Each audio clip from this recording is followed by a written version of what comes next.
Hi friends, Sarika recipe मराठीमध्ये तुमचं खूप खूप स्वागत आहे. आज आपण मस्त अशी मटकी शिजवून आपण भन्नाट चवीची अशी मटकीची सुकी भाजी कशी करायची ते पाहणार आहे. मस्त झालेली आहे, एकदम छान अशी. आणि मटकी शिजवून आपण एकदम छान अशी चविष्ट मटकीची सुकी भाजी बनवलेली आहे. तुम्ही पण या पद्धतीने बनवून बघा. तर चला वेळ न घालवता व्हिडिओला सुरुवात करूया. इथे सर्वप्रथम बघा, इथे मी मटकी छान अशी घेतलेली आहे बघा. त्याला छान असे मोड आलेले आहेत बघा. ही मटकी घेतलेली आहे. ही आता आपण स्वच्छ धुवून घेणार आहे. 2 ते 3 वेळा स्वच्छ धुवून घ्यायचं आहे. इथे मी मटकी धुवून नितळत ठेवलेली आहे. छान असे मटकीतलं पाणी नितळलेलं आहे. आता ह्याची भाजी बनवणार आहे. त्यातलं पाणी नितळलेलं आहे बघा. ही शिजवून घेणार आहे आपण. त्यासाठी कढई मी गरम करायला ठेवलेली आहे. त्यामध्ये मी मटकी घालून घेते बघा. आणि मटकी फक्त मी 2 मिनटं अशी परतून घेणार आहे. आणि त्यामध्येच मी थोडीशी अर्धा चमचा हळद आणि त्यातच मी थोडंसं पाणी घालून छान असं शिजवून घेणार आहे. अर्धा चमचा हळद घातलेली आहे. थोडंसं मीठ घातलेलं आहे बघा. अशी शिजवून घेतली की छान चव लागते बघा. मीठ घातलेलं आहे, थोडंसं हळद घातलेलं आहे आणि त्यामध्ये छान असं मिक्स करून बघा घेतलेलं आहे.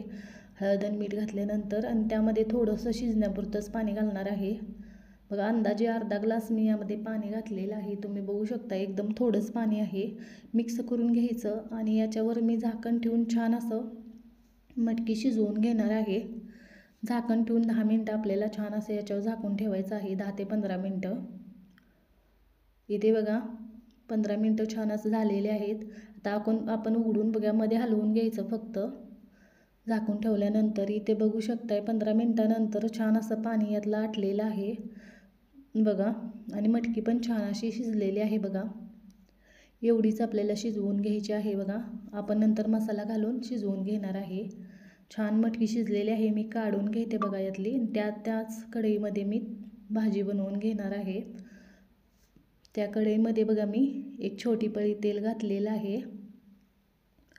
इथे बघा तेल आपलं थोडंसं गरम झालेलं आहे. त्यामध्ये मी थोडीशी बघा पाव चमचा मोहरी घातलेली आहे. पाव चमचा जिरे घातलेले आहेत. हे छान असं बघा फुललेलं आहे बघा मोहरी आणि जिरे. यामध्ये बघा छान असं हे मिक्स करून घ्यायचं आहे. यामध्ये थोडीशी मी पाव चमचा हिंग घातलेली आहे. हिंग पण छान अशी आपली परतलेली आहे बघा. आणि इथे मी कढीपत्ता घालून घेते बघा. 7 ते 8 कढीपत्त्याचे पाने घातलेले आहेत. ते पण आपल्याला छान असं घालून मिक्स करून 1 मिनिट कढीपत्ता छान परतलेला आहे. इथे बघा मी एक मोठा कांदा असा छान असा बारीक चिरून घेतलेला आहे. तो पण छान असा आपल्याला परतून घ्यायचा आहे. इथे बघा कांदा पण मी छान असा परतून घेणार आहे. मिक्स करून घ्यायचा आहे. आणि फक्त छान असा कांदा आपल्याला हलकाशा लालसर कलरवर परतून घ्यायचा आहे. ते कांदा छान परतलेला आहे बघा 2 ते 3 मिनटं. यामध्ये मी बघा इथे अद्रक आणि लसणाची पेस्ट, इथे मी आले लसूण पेस्ट मी घरीच कुटून घेतलेलं आहे बघा. तुम्ही पेस्टसुद्धा घालू शकता.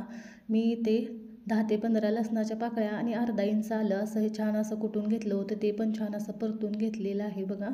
तुम्ही पेस्ट घालून परतून घेऊ शकता. आणि इथे बघा मी एक टोमॅटो बघा मिडियम आकाराचा टोमॅटो छान असा बारीक कट करून घेतलेला आहे. तो पण घालून घेते. टोमॅटो मऊ होईपर्यंत छान असं परतून घ्यायचं आहे बघा. इथे टोमॅटो पण छान असा आपला मऊ झालेला आहे बघा, बघू शकताय तुम्ही. यानंतर आपण इथे लाल तिखट घातलेलं आहे बघा. 2 चमचे मी इथे लाल तिखट घातलेलं आहे. तुमच्या आवडीनुसार तुम्ही लाल तिखट घाला. इथे बघा लाल तिखट घातल्यानंतर छान मिक्स केलेलं आहे. जी आपण मटकी शिजवून ठेवली होती ती घालून घ्यायची आहे याच्यामध्ये. छान अशी मटकी शिजवून घेतली होती ती घातलेली आहे. आता ही मसाल्यांमध्ये मिक्स करून घ्यायची आहे, परतून घ्यायची आहे मसाल्यांबरोबर बघा. मटकी अशी मसाल्यांमध्ये 3 ते 4 मिनटं परतून घ्यायची बघा. या पद्धतीने मी मसाल्यांमध्ये मटकी परतून घेतलेली आहे, तुम्ही बघू शकताय.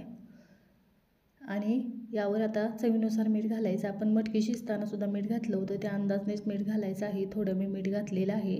मिक्स करून घ्यायचं आहे. आणि आपल्याला बघा यामध्येच मी थोडीशी बारीक चिरलेली कोथिंबीर घालून घेते. इथे बघा कोथिंबीर घातलेली आहे, भरपूर अशी कोथिंबीर घातलेली आहे बारीक चिरलेली. मिक्स करून घ्यायचं आहे. इथे मी कोथिंबीर घातल्यानंतर पण मिक्स करून घेते. मीठ आणि कोथिंबीर हे बघा व्यवस्थित असं मिक्स करून घ्यायचं सगळं. आणि आपण याच्यावर झाकण ठेवून छान असं याला शिजवून घेणार आहे. 5 ते 7 मिनटं ही मसाल्यांबरोबर शिजवून घ्यायची आहे आपल्याला मटकी. पण मध्ये आपल्याला थोडंसं हलवून घ्यायचं आहे. बघा इथे 5 ते 7 मिनटं झालेली आहे. छान अशी मटकी मी मसाल्यांबरोबर शिजवून घेतलेली आहे. पण मध्ये 1-2 वेळा मी हलवून घेतलं होतं. बघा मटकी आपली छान अशी मटकीची सुकी भाजी तयार झालेली आहे आणि झटपट अशी एकदम चविष्ट बनते. बघा तुम्ही या पद्धतीने एकदा करून बघा. आपण मटकी शिजवून छान अशी सुकी भाजी बनवलेली आहे झटपट अशी. बघा तुम्हाला बघूनच कळत असेल किती छान अशी मटकीची सुकी भाजी आपली झालेली आहे. बघा एकदम भन्नाट चवीची अशी मटकीची सुकी भाजी बनते. बघा तुम्ही नक्की या पद्धतीने बनवून बघा. बघा मस्त छान आहे, एकदम मस्त कमी साहित्यात छान अशी मटकीची सुकी भाजी झालेली आहे. बघा तुम्ही या पद्धतीने करून बघा. कमेंटमध्ये जरूर सांगा तुम्हाला आजचा व्हिडिओ कसा वाटला ते. व्हिडिओ आवडला असेल तर व्हिडिओला लाईक करा, शेअर करा. चॅनलवर नवीन असाल तर चॅनलला सबस्क्राईब करा, बेल आयकॉनला क्लिक करा. व्हिडिओ पाहिल्याबद्दल धन्यवाद.